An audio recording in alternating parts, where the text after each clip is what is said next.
Kartu ATM serta kartu edisi adalah alat bayar pengganti uang. Kedepannya lagi kita tidak boleh bergantung dengan satu alat transaksi yang namanya uang kartal atau uang tunai. Maka kita harus mempunyai banyak sistem pembayaran. Ada banyak sekarang tempat uang lewat dalam tanda petik yang biasa disebut payment gateway, baik di dunia maya maupun di dunia nyata. Inilah sistem keuangan digital tersebut yang saat ini sudah mulai digunakan di seluruh dunia. Untuk itu, kita harus terus mengembangkan diri kita di dalam dunia pembayaran digital. Secara pribadi, saya ini lapar informasi di dalam pengembangan dunia digital payment yang menggunakan non-cash. Juga payout sistem pembayaran terbaru. Itu semua untuk transaksi digital saat ini dan di masa depan. COVID yang akan bertahan sampai 5 tahun ke depan membuat manusia bertransaksi semakin cashless. Untuk itu kita harus mengantisipasinya sebagai peluang bisnis ke depan. Di saat ingin belajar tersebut, suatu hari saya berkesempatan datang ke sebuah museum di Swedia beberapa tahun yang lalu.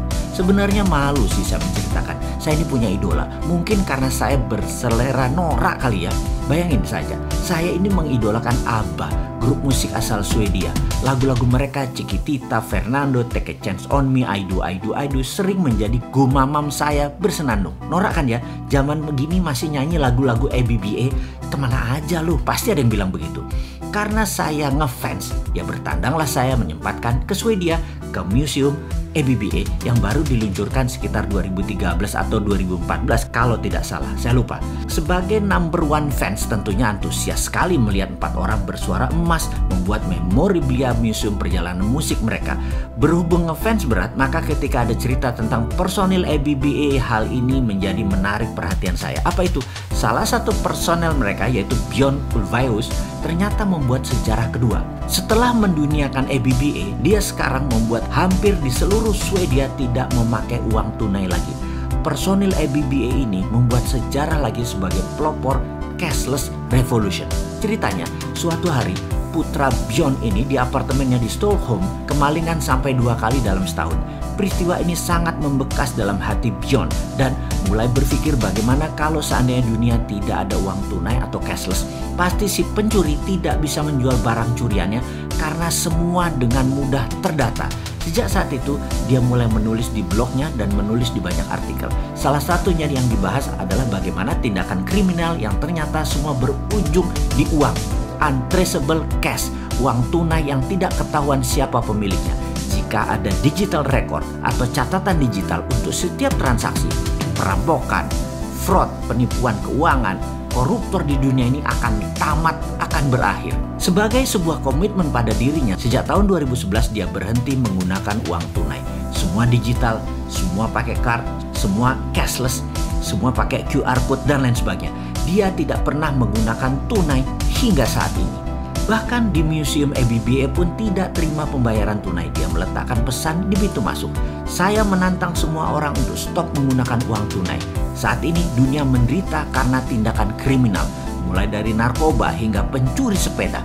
Karena tindakan kriminal memerlukan uang tunai. Mata uang krona Swedia adalah mata uang yang kecil pengaruhnya di dunia ini. Sebaiknya dijadikan contoh sebagai the first cashless society. Björn Ulvaeus. Luar biasa, pesan tersebut untuk cashless ternyata direspon dengan baik. Semua menukar tunai dengan digital dan kartu. Di puncaknya, Bank Swedia menciptakan aplikasi cashless apps yang bernama Swish. Pada saat ini, 4 tahun kemudian, Swedia revolusi cashlessnya hampir lengkap. Dari data statistik keuangan tunai dan koin saat ini ditransaksikan tidak lebih 2% dari perekonomian Swedia. Hanya 20% transaksi di pasar Swedia yang menggunakan tunai. Sementara dibandingkan di seluruh dunia saat ini 75% masih menggunakan uang tunai. Apa yang terjadi selanjutnya? Angka kriminal, perampokan turun hingga 70%. Bahkan pembobolan bank hanya terjadi 1 kali di tahun 2016 di seluruh Swedia. Ada sebuah anomali menarik bagi Swedia. Swedia adalah negara pertama di dunia mencetak uang di tahun 1661. Dan sepertinya Swedia menjadi negara pertama juga di dunia yang stop menggunakannya. Dan kesuksesan Swedia sekarang diikuti oleh Denmark dan Norway yang sudah tercatat hanya tersisa 6% transaksinya yang menggunakan uang tunai. Sahabat, saat ini kita hidup di zaman yang serba cepat dan sangat luar biasa. baik dari kesadaran universalnya juga tindakannya. Salut untuk Bjorn Ulvaeus yang berhasil menyebarkan pengaruhnya mengevolusi penggunaan uang tunai yang berhasil menurunkan kriminalitas. Padahal di tahun 70-an dia mengumandangkan lagu Money Money Money. Kalau Bjorn bisa merubah dunia, sesungguhnya para sahabat, kita Indonesia ini bersama Dinaran juga sudah melakukannya. Hal ini demi kriminal turun hingga 70% dengan cashless payout system. Dan sekali lagi sahabat, Andalah sesungguhnya pahlawan sejati tersebut. Pahlawan cashless.